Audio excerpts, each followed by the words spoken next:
Prénom, Marcelo, nom, Bielsa, surnom, El Loco.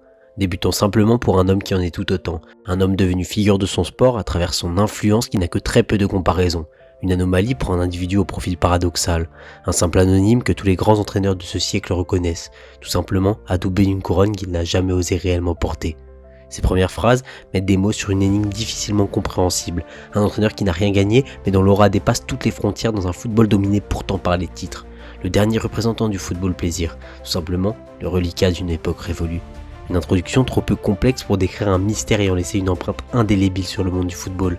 Pour essayer de mieux le comprendre, je vous emmène dans l'histoire d'un homme aux antipodes du football business, Marcelo Bielsa.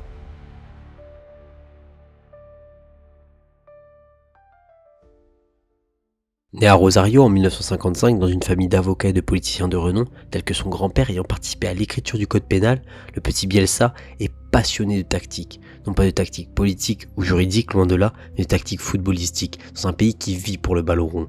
Et contre l'avis de sa famille, c'est ce chemin qu'il décide d'emprunter. Tout d'abord en tant que joueur, mais l'aventure sera de courte durée, malgré des débuts prometteurs au Newell's Old Boys et une convocation pour l'équipe nationale U21, avant une grave blessure au genou, l'obligeant à arrêter sa carrière à 25 ans seulement. Grand passionné, mais connaissant ses limites, il devient professeur de sport puis entraîneur de l'équipe de foot universitaire de Buenos Aires. Et ce qu'on peut dire, c'est que ses débuts vont faire sensation et marquer les prémices de la légende. Hyper exigeant, demandant de faire plus de 600 abdos par jour à ses élèves, les entraînant comme des pros, il se rend vite à l'évidence que ses joueurs en sont bien loin et préfère quitter son poste plutôt que baisser la cadence. Il est dans la foulée engagé par son ancien club et club de cœur pour s'occuper des équipes de jeunes et de la détection des talents dans la région. Il met alors en place un système qui quadrille alors la province en 70 zones, lui permettant de ne laisser passer aucun jeune prometteur, ce qui permettra de déceler des joueurs tels que Batistuta, Berizzo ou encore Pochettino. Cette méthode hyper pointue révolutionnera par la suite les méthodes de détection de tous les clubs du pays. Il est nommé par la suite entraîneur de l'équipe première en 1990, dans une équipe qui a besoin de reconstruction après le départ de nombreuses stars. Et ce qu'on peut dire, c'est qu'il va innover en appelant 10 de ses poulains, alors que personne ne croit en une équipe ne comportant qu'un seul trentenaire, il va choquer tout le monde. Il va remporter le tournoi d'ouverture de la saison 1990, se retrouver contre Boca Juniors, vainqueur du tournoi de fermeture, et gagner au penalty, remportant ainsi le titre de champion d'Argentine en 1991.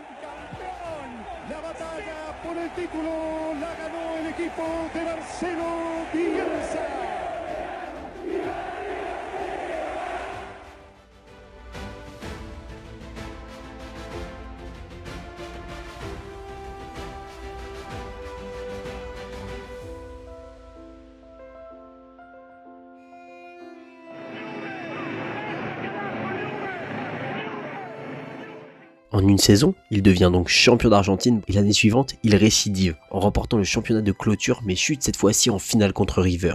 Au travers de ce parcours, il se qualifie pour l'édition 1992 de la prestigieuse Copa Libertadores durant laquelle il va atteindre la finale après un parcours fabuleux, malheureusement déchu contre l'équipe brésilienne de Sao Paulo. Après cet échec, il décide, seulement 2 ans après son arrivée, de quitter le club, après y avoir remporté 3 titres et atteint une finale continentale, laissant à jamais une trace dans le cœur des fans et du club qui renommeront en 2009 le stade en son nom. Après des échecs au Mexique, il retourne en Argentine pour y retrouver la gloire, ce qui sera chose faite au Vélez Sarsfield avec lequel il remporte le tournoi de clôture du championnat 98. Il fait ensuite ses bagages pour l'Europe, mais son passage est écourté par l'opportunité de coacher la prestigieuse Albiceleste à la suite de la Coupe du Monde. Succédant à Passarella, il tergiverse lors de sa première compétition et ne dépasse pas les quarts de la Copa América, éliminé par le Brésil. Il se prépare ensuite pour la Coupe du Monde 2002, après la non-participation de sa sélection à l'édition de la Copa 2001 en Colombie en raison des menaces d'attaques terroristes envers les joueurs argentins. Et c'est ici que la magie Bielsa va fonctionner. Lors des éliminatoires, l'Argentine se qualifie sans difficulté pour le tournoi avec des statistiques et un jeu qui font plaisir à voir. 18 matchs, 13 victoires, premier du groupe avec 42 buts inscrits et une équipe portée par des joueurs exceptionnels tels que Verón, Batistuta, Crespo ou encore Zanetti.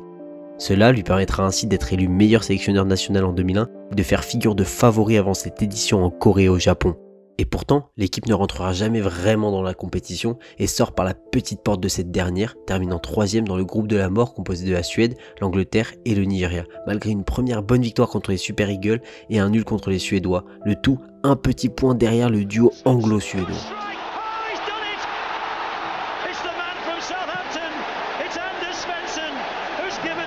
Sweden the lead, and now the task is done.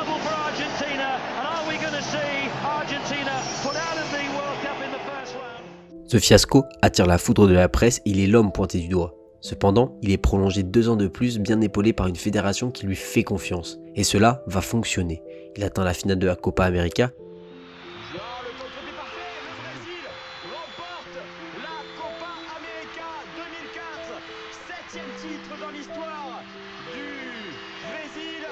Et surtout, il remporte la première médaille d'or de l'histoire du football argentin aux Jeux Olympiques de 2004. Avec de bons résultats, le tout en pleine éliminatoire, tout le monde attend avec impatience la Coupe du Monde 2006. Mais à la surprise générale, le sélectionneur argentin annonce qu'il quitte son poste, se sentant épuisé par le métier, simplement à bout. He renunciado a continuar como entrenador de la selección argentina. Il revient aux affaires en 2007 en prenant en main la sélection chilienne. Et son travail va encore une fois faire mouche. Il réorganise complètement la fédération en instaurant une nouvelle idéologie de jeu des jeunes jusqu'à l'équipe professionnelle. Avec un nouveau style de jeu hyper offensif, en 3-4-3, il va tout transformer. Et alors que personne ne pensait réellement que cela allait marcher, il qualifie la sélection brillamment pour la Coupe du Monde 2010, tournoi auquel il n'avait participé depuis 1998 et durant lequel il atteindra même les 8e de finale pour la 3e fois seulement de l'histoire de la sélection. Cependant, un changement de délégation avec la mise en place d'entrepreneurs à la tête de l'ANFP, la fédération chilienne, proche du pouvoir de Pinochet, ce que refuse complètement Marcelo Bielsa qui décide de quitter le navire en 2011 après avoir semé les graines de 2 succès consécutifs chiliens en Copa América, 5 ans plus tard.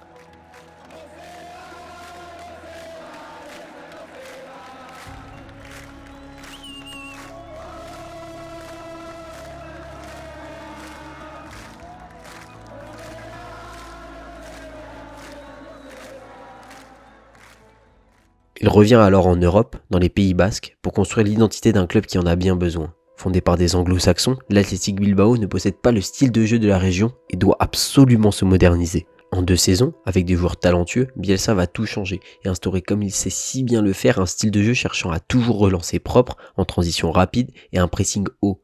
La volonté est claire, savoir frapper vite et fort, particulièrement grâce à des attaquants tels que la révélation Iker Muniain ou encore Fernando Llorente.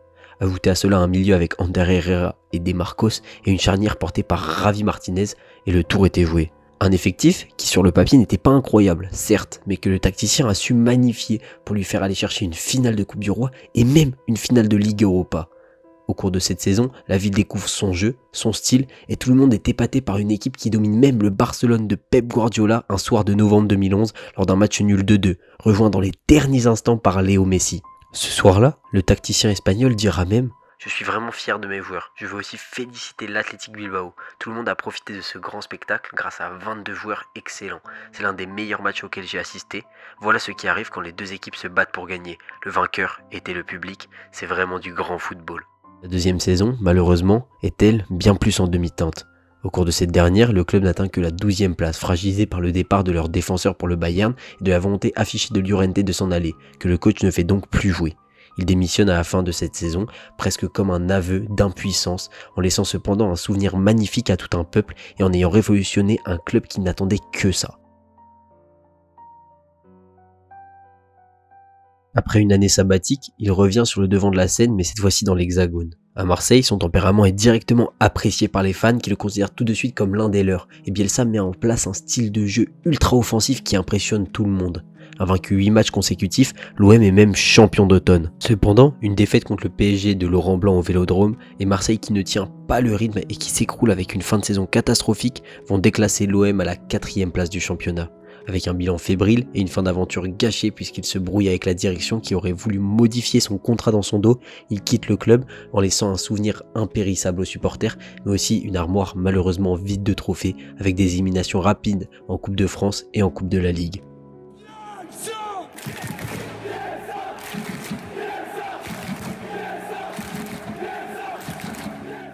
Il part ensuite en Italie pour la Lazio, mais rompt son contrat sans même avoir débuté un simple match, 2 jours après avoir signé. La raison, des promesses de transfert non tenues par le club et donc un départ, s'ensuivant une bataille judiciaire. Débarrassé du Colisée, il retourne en France, au LOSC cette fois-ci, mais il échoue à améliorer la situation, il n'accepte pas de travailler avec Luis Campos tout en le décriant ouvertement et se fera virer en raison des mauvais résultats et d'un potentiel voyage au Chili pour rendre visite à un ami malade, mais surtout pour un refus clair, net et précis de coopérer avec la direction. Suspendu seulement 14 matchs après son arrivée, il se fait licencier et enverra son ancien club devant les tribunaux pour faire défendre sa cause. Après ces péripéties, il signe à Leeds en juin 2018, un club légendaire mais qui stagne dans les bas-fonds de la D2 anglaise. Et ce qu'on peut dire, c'est qu'il va vite rentrer dans la légende. Avec 4 victoires lors de ses 4 premiers matchs, il affiche un début convaincant en devenant ainsi le premier entraîneur de l'histoire du club à afficher ce bilan. Avec un pressing tout-terrain et un jeu en transition rapide, le club fait une saison plus que correcte en Championship et passe pas loin d'une montée en Première Ligue après une défaite en demi-finale de play-off.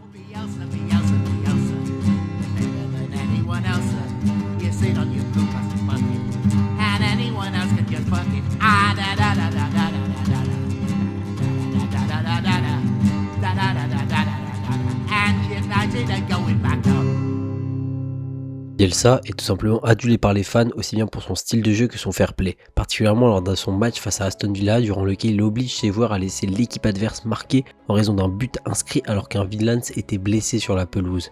Cette folie plaît à tout le monde et son style de jeu spectaculaire transforme Leeds en réel candidat pour la montée alors même que le club, avec exactement le même effectif, pataugeait dans le ventre mou de la Championship. La saison suivante, il réitère son exploit et fait encore mieux avec des révélations telles que Jack Harrison, Patrick Bamford, Ben White ou encore Calvin Phillips. Leeds sera champion et directement promu en Première Ligue après 16 ans d'absence dans l'élite du football anglais.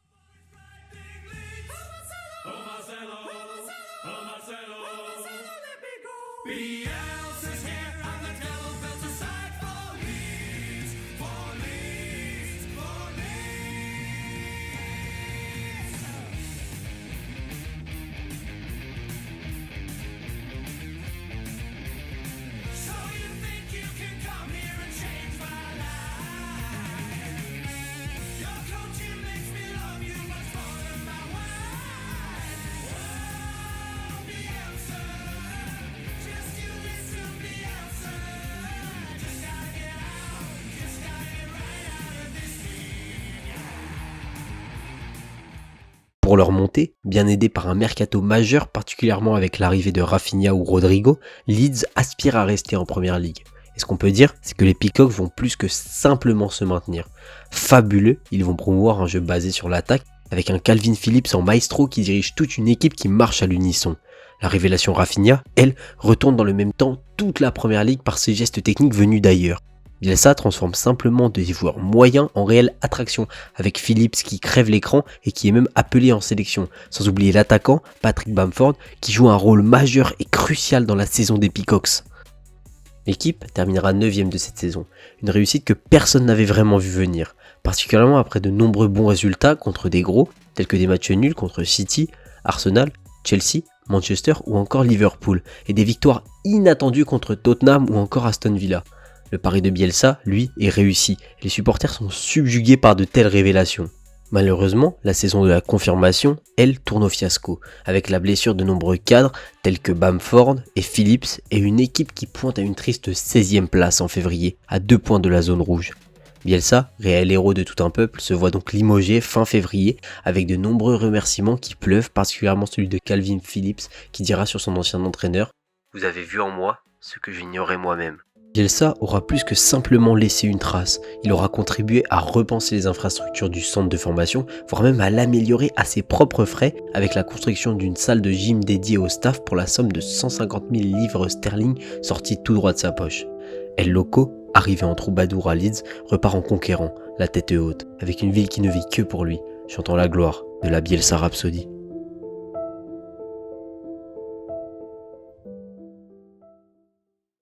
Après une petite année sabbatique, il prend de nouveau les rênes d'une sélection en devenant cette fois-ci sélectionneur de l'Uruguay en mai 2023. Avec des résultats poussifs pour ses premiers matchs, il réalise tout de même une bonne Copa América terminant 3ème. Il devient aussi, lors des éliminatoires de la Coupe du Monde 2026, le premier sélectionneur de l'histoire de l'Uruguay à battre coup sur coup l'Argentine et le Brésil. Cependant, Bielsa ne serait pas Bielsa sans quelques polémiques. Vivement critiqué par la légende Luis Suarez à la suite de la Copa América, Jugé ingrat selon l'ancien joueur du Barça, Bielsa aurait eu des comportements plus que difficiles envers certains joueurs durant le tournoi avec un début de révolte chez certains d'entre eux. Il aurait aussi été durant les éliminatoires au milieu d'une altercation avec l'un de ses joueurs, raison de choix douteux lors de leur match contre la Bolivie en mars dernier. Quoi qu'il en est, il est toujours à la tête de la sélection et les résultats suivent, la Céleste étant actuellement 3ème du groupe pour la qualification de la Coupe du Monde 2026. Après tout ce que l'on vient de dire, comment expliquer en réalité la légende qu'est devenue Bielsa ? Tout d'abord, le tempérament. Bielsa est un homme qui pourrait mourir pour le football sans jamais renier ses convictions. Un fanatique qui pourrait en venir aux mains sur le moindre désaccord, comme lors de ses multiples altercations avec un traducteur jugé mauvais dans un bois à Marseille, ou encore avec un chef de chantier de Bilbao car les travaux du centre n'allaient pas assez vite à son goût. Altercation qu'il est lui-même parfois allé rapporter au commissariat. El Loco est un homme des excès, comme la fois où il s'est enfermé 3 mois dans un couvent en 2002 à la suite de l'élimination de l'Argentine en Coupe du Monde. Et malgré tous ces exemples, qui pourraient durer des heures, il n'en reste pas moins un homme simple et humble, pour lequel l'équité et l'égalité sont les premières des vertus, un homme avec des principes, comme on l'a vu lors de ce but d'Aston Villa face à Leeds. Bielsa est aussi un entraîneur à l'exigence insurmontable. Cette exigence lui a permis de révolutionner des systèmes dans des clubs et sélections, mais aussi à entraîner nombreuses de ses démissions.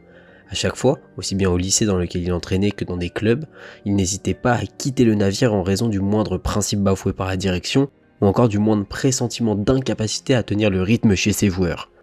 En parlant de rythme, c'est au travers de ce dernier que Bielsa a transformé le football, en mettant en place un pressing de tous les instants qui demande extrêmement d'énergie, sans oublier cette faculté à faire mal en contre, en posant ses principes qui le suivront en réalité. Pour toujours, il a inspiré les plus grands entraîneurs actuels, particulièrement Pep Guardiola, qui a rencontré le mentor argentin pendant une entrevue de plus de 11 heures, partageant tous deux l'image d'un football généreux et offensif, un football du beau jeu. Enfin, quand on parle de Bielsa, on pense tout de suite à l'héritage. Il a toujours semé les graines d'un avenir prometteur dans beaucoup de clubs dans lesquels il est passé. L'exemple le plus marquant est au Chili, car la sélection remportera sous les ordres de Sampaoli, disciple de Marcelo, la Copa América 2015, sans oublier le back-to-back en 2016 sous les ordres de Juan Antonio Pizzi, ancien adjoint de ce dernier. Ce qui est sûr, qu'on aime ou non le personnage, c'est que Bielsa restera une icône du football, une icône qui a décidé d'aimer un sport, le sien, et pour rien au monde il n'en changerait les règles. El Loco est un fou amoureux du football, mais comme il l'avait si bien dit, un homme avec de nouvelles idées est un fou, jusqu'à ce que ses idées triomphent. C'est peut-être là tout ce qui fait le charme de cet entraîneur, c'est qu'il n'a jamais rien gagné, mais qu'il a toujours triomphé. Son empreinte, gravée dans un football qu'il refuse ouvertement business, un football simple et équitable, un football qui se joue à 11 contre 11, avec un entraîneur, assis sur une glacière. Et oui, pas de fin poétique pour un homme qui ne jure que par la tactique, dans une discipline qui est pourtant bien plus qu'un simple sport à ses yeux, une pratique aux allures de religion dont il est tombé amoureux et pour laquelle il ne mettrait aucun de ses principes de côté, quitte à parfois laisser l'adversaire marqué. Merci beaucoup de m'avoir écouté, c'était Street & Sport, j'espère que la vidéo vous aura plu. Si c'est le cas, n'hésitez pas à la liker, à la partager et bien entendu à vous abonner, ça fait toujours hyper plaisir. En tout cas, de mon côté, je voulais vous remercier parce que je vois la chaîne grandir petit à petit, ça fait vraiment chaud au cœur. Donc merci et à la prochaine.